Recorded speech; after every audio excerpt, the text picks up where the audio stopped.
పిల్లలకు మరి చంద్రబాబు నాయుడు గారు సూపర్ 6 పథకాలు అమలు చేశారు. దీనిపై మీ అభిప్రాయం? అభిప్రాయం ఏముంది, ఏది అమలు జరగదని మేము అనుకుంటున్నాం. ఏది అమలు చేయడు.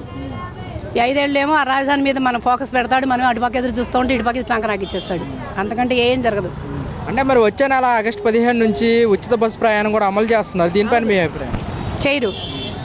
అయ్యే పని కానివన్నీ చెప్పాడు ఆయన, అయ్యేది ఏది చెప్పలేదు. తెలియక నా జగన్మోహన్ గారు చెప్పండి ఇవన్నీ.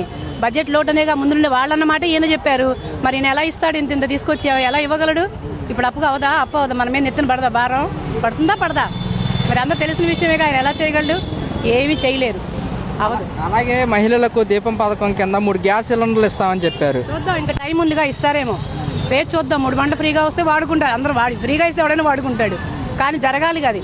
జరిగినప్పుడు ఆనందమే, లేకపోతే ఇంతే.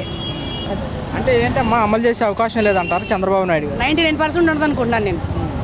ఎందుకని అంటారు? ఎందుకంటే లోటు బడ్జెట్ అని వాళ్ళే చెప్తున్నారు కదా. ఇప్పుడు చెప్పినవన్నీ ఆయన అటకెక్కిచ్చేస్తున్నాడు. ప్రతి విషయం కూడా బడ్జెట్ లోటు అని చెప్తున్నారు కదా. మరి ఇంకెలా జరుగుతుంది? కొత్తగా ఏం తేగలడైనా?